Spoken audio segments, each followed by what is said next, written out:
Well, this is actually an issue on which I've changed my mind over the 10 years I've been here. When I first arrived, I was adamantly opposed to changing the filibuster.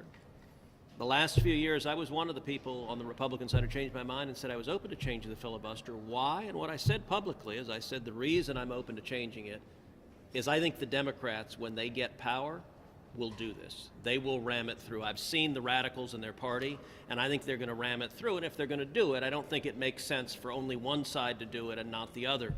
I can tell you I've had conversations over the last year with both Joe Manchin and Kyrsten Sinema where I've told both of them, I said, listen, you guys maybe are in the process of proving me wrong, and I'd be very happy to be proven wrong if y'all don't ram this through. I think the world is a much better place with the filibuster, with protection of minority rights. I think turning the Senate into a place where the majority can trample the rights of the minority is a terrible outcome. And the reason I have gone back and forth on this particular issue is I've seen the rise of the radicals in the Democratic Party, and you know, it speaks volumes. There were, 27 Democrats who signed this letter saying they wouldn't change the filibuster. I would encourage all the reporters here, every one of those 27 Democrats, you ought to be asking them today, are you a hypocrite? You signed it when the Republicans were in power. Do you only support minority rights when you're the minority? You ought to ask every one of those Democrats, do you agree with Chuck Schumer that ending the filibuster is doomsday for democracy? And if Manchin and Sinema hold, and I hope and pray that they do, it will protect this institution.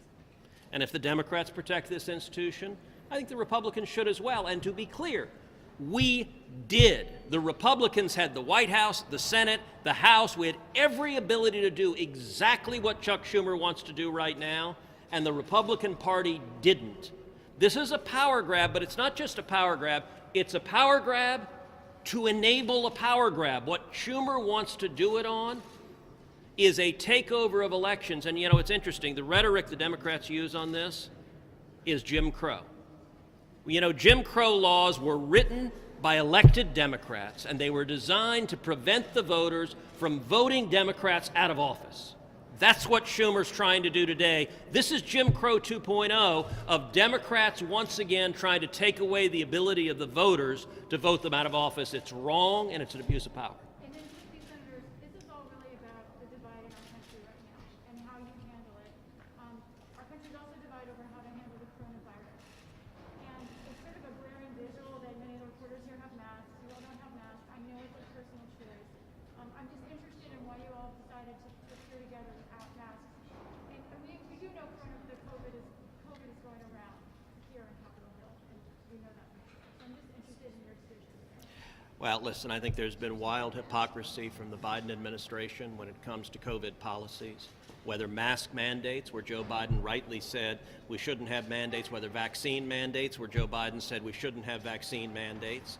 As far as I know, everyone here has been vaccinated, been double vaccinated, been boosted. And at some point, look, I do know Dr. Fauci's been all over the map on it. He said, yes mask, no mask. He said, oh, I lied to the American people because they couldn't handle it. You know, at some point, the American people ought to be able to exercise their own freedom and make their decision. If you want to wear a mask, God bless you. You can wear a mask for the rest of your life. That's your choice. But other people ought to be able to have the right and choice not to wear a mask. And by the way, on the question of hypocrisy, you just asked, you people at the podium are speaking without masks. Just once, I'd like to see a reporter say to Joe Biden when he stands at the damn podium in the White House without a mask, Mr. President, why aren't you wearing a mask? Just once, I'd like to see you say to Jen Psaki, the White House press secretary, when she stands at the podium with no mask, Ms. Psaki, why don't you have a mask? The questions are only directed at one side, and I gotta say the American people see the hypocrisy. Thank you all.